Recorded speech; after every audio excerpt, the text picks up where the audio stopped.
మీ business ఏదైనా మీ ఊర్లో promotion చేయాలంటే అది సుమన్ టీవీతోనే సాధ్యం. ఇప్పుడే సంప్రదించండి. గర్వంగా చూస్తామండి. ఆయనకు ఒక గర్వం ఇన్నాళ్ళు 10 సంవత్సరాలకు ఫలితం దక్కిందండి. వాళ్ళ అన్నయ్య గారిని ఎన్ని మాటలు అన్నారో ఆ మాటలన్నీ దృష్టిలో పెట్టుకొని ఆయన 10 సంవత్సరాలు పోరాడారండి. పోరాడినందుకు ఫలితం దక్కిందండి. వెళ్ళారు. ఆయన ఎలా అన్యాయాన్ని నిలదీస్తారో అలాగే అన్యాయం జరగకుండానే చూస్తారు. పేదలకు మంచి చేయాలండి. పేదలకు మంచి చేయాలి. బతికే విధంగా చూడాలండి. ఇప్పుడు రేట్లు పెరిగిపోయి తినలేక ఉండలేక ఉంటున్నాం కదండి. అలా కాకుండా సామాన్యుడు బతికేలా చూడాలి. అదే నా కోరికండి. మేము ఒక మంచి ప్రజానాయకుడిలాగా ఒక సింహం వస్తుంటే ఎలా ఉండదో ఆ రకంగా మంచి పరిపాలన అందించాలని చూడాలని కోరుకుంటున్నాం. అది అంతా పవన్ తుఫాన్ అది ప్రశ్నించేవాడు పవనే, పరిపాలించేవాడు పవనే. ఆయన అంతా చాలా ఆయన పవన్ నమ్ముకున్న వాళ్ళు ఎప్పుడు పాడవలేదు. ఒక సినీ ఫీల్డ్ లో కానీ రాజకీయంలో కానీ ఆయన పరిపాలన మంచిగా ఉంటుందని అందరూ కోరుకుంటున్నాం. బాగా పర్ఫామ్ చేయాలనుకుంటున్నాం అండి. ఫస్ట్ టైం అతనికి ఆపర్చునిటీ దొరికింది కాబట్టి కూటమితో కలిసి అందరితో కలిసి బాగా పర్ఫామ్ చేయాలి. అండ్ అరాజక లేకుండా జగన్ టైప్ లో లేకుండా కొంచెం అభివృద్ధి వైపు నడిపించాలండి స్టేట్ ని. ఎందుకంటే 5 సంవత్సరాల్లో 30 సంవత్సరాలు మనం వెనక్కి వెళ్ళిపోయాడు. సో చంద్రబాబు నాయుడు అనుభవాన్ని తీసుకుని మోదీ అనుభవం కూడా తీసుకుని ఏదైనా నేర్చుకోవాల్సింది చాలా ఉన్నదండి. శాఖలు కూడా ఎక్కువ ఇచ్చారు కాబట్టి చాలా చాలా చాలా కష్టపడాలండి అతను. ఎందుకంటే ఇది ఎలక్ట్ అయిన అసెంబ్లీలో జనాలు పంపించినా అతను 24 గంటలు కూడా సరిపోయినట్టు కష్టపడితే అప్పుడే వచ్చేసారి గుర్తింపు వస్తుంది. లేకపోతే గుర్తింపు రావడం కష్టం. ఎందుకంటే చాలా ముఖ్యమైన శాఖలు కూడా తీసుకున్నారండి అతను.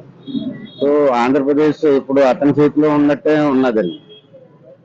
అటు జగన్ చేసిన తప్పుడు వల్ల ఆ రాష్ట్రం 30 సంవత్సరాలు వెనక్కి వెళ్ళిపోయిందండి. అది కూడా చూసుకొని ముందు చూసుకోవాలి. వెనకాల జరిగిపోయిన నష్టాన్ని ఎలాగా తీర్చాలి అది చూసుకోవాలి. 2 విధాలుగా చాలా కష్టపడాలండి.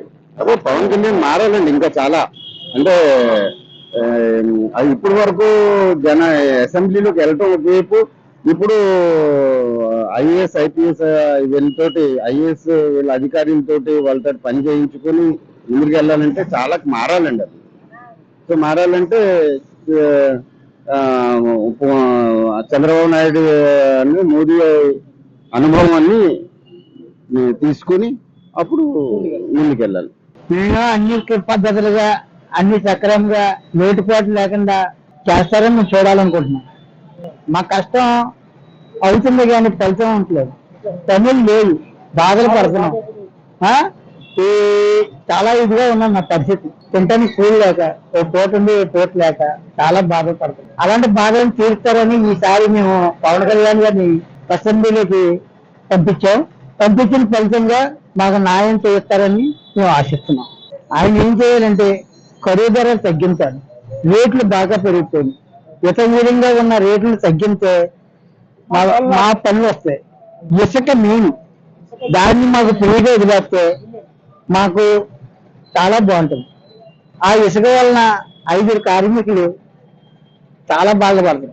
ఒక బిల్డింగ్ కి 5 కార్మికులు పనిచేస్తారు.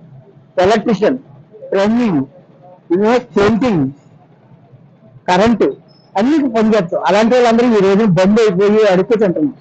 చాలా బాధపడుతున్నాం. రోడ్డు పాలు అయిపోయాం. ఏం చెప్పుకోవడం కూడా తెలుస్తుంది. అలాంటి సక్రమంగా మాకు చేస్తారని మేము అసెంబ్లీకి పవన్ కళ్యాణ్ గారిని మేమే పంపించాం. ఆ పంపించిన ఫలితంగా మాకు న్యాయం కూర్చి మమ్మల్ని చూస్తారని మేము ఆశిస్తున్నాం. ముందుగా మా అభిమాన నాయకుడు జనసేన అధినేత కొణిదెల పవన్ కళ్యాణ్ గారికి గెలిచినందుకు, మంత్రి పదవి వరించినందుకు మేము శుభాకాంక్షలు తెలియజేస్తున్నాము. ఇప్పటి వరకు రాజకీయాలు అనేది చాలా దారుణమైన పరిస్థితులు ఉండేవి. కానీ ఇప్పటి నుంచి ఎన్నో మార్పులు రావడం కూడా మొదలయ్యి. ఎప్పుడైతే ఈ కూటమి మొదలైందో అప్పటి నుంచి కూడా అమరావతిలో పనులు స్టార్ట్ అవడం, అభివృద్ధి పనులు జరగడం కూడా చాలా స్పష్టంగా కనబడుతున్నాయి. దీనికి ఇదే పునాది అనమాట. అభివృద్ధి అనేది ఎలా ఉంటుంది అనేది చూడడానికి. ముఖ్యంగా పవన్ కళ్యాణ్ గారు మన ఆంధ్రప్రదేశ్ రాజకీయాల్లో స్పష్టమైన మార్పు మార్పు కోసమే పనిచేశారు. పవన్ రావాలి, పాలన మారాలని ఎంతగానో ఆయన అభిమానులు, ఇక్కడ జనసేన నాయకులు, కూటమి నాయకులు కూడా చాలా కోరుకున్నారు. ఇవాళ ఆ కోరిక నెరవేరిందని మేము చాలా వరకు బలంగా నమ్ముకున్నాం. పవన్ కళ్యాణ్ గారు మనకి ఇక్కడ మేమైతే సీఎం గానే అనుకుంటున్నాము. ఆయన ఆ భావాలు ఏమైతే మా ఆశలు ఏమన్నాయో ఆ రకంగా ముందుకెళ్తారని బలంగా నమ్ముకుంటున్నాం. మేమైతే ఏదైతే ఎదురు చూసామో ఆయన అసెంబ్లీలోకి వెళ్ళాలని, తర్వాత ప్రతిపక్షాలు అసెంబ్లీ గేట్ కూడా తాకినవనని వాళ్ళు శపథం చేశారు. కానీ వాళ్ళ చేసిన శబ్దాలన్నీ కూడా మేము బట్టబయలు చేసి ఆయన అసెంబ్లీలోకి వెళ్ళినందుకు మేము చాలా గర్వపడుతున్నాం. ఎందుకంటే ఆయన చాలా ఉన్నతమైన ఆశయాలు కలిగిన వ్యక్తి. అలాంటి వ్యక్తి అసెంబ్లీలోకి వెళ్తే అక్కడున్న సమస్యలు, ప్రజల సమస్యల పట్ల పోరాడి అక్కడ ఎటువంటి సమస్య ఉన్నా సరే అసెంబ్లీలో చర్చించి ఆ సమస్యలను పూర్తిగా కూడా దాన్ని పూర్తిగా కూడా సమస్య తొలగించేలా చేస్తారని గట్టిగా బలంగా ఆశిస్తున్నాం. కళ్యాణ్ గారు వెళ్ళడం, అసెంబ్లీకి వెళ్ళడం చాలా సంతోషంగా ఉందండి. మాకు ఆనందంగా ఉంది. ఆయన అంతా మంచిగా చేస్తారు, మంచి పనులే, ప్రజలకు చాలా సేవ చేస్తారు. ఆయన చాలా బాగుంటది. ఇప్పుడు ప్రభుత్వం చాలా బాగుంటదండి ఆయన వల్ల. ఆయన దేవుళ్ళ చూడాలండి. అసెంబ్లీలో ఒక పవర్ ఆయన్ని అలా చూడాలని మాకు సంతోషంగా ఉందండి. ఈరోజు కళ్యాణ్ గారు ప్రోత్సహిస్తారండి. ఆయనే చేస్తారు, అడుగుతారు కూడా, నిలబడతారు. ప్రజలకి సేవ చేసేది ఆయనే చేస్తారండి బాగా. ఆయన చాలా దేవుడండి మాకు ఇన్ని సంవత్సరాలు రావడం.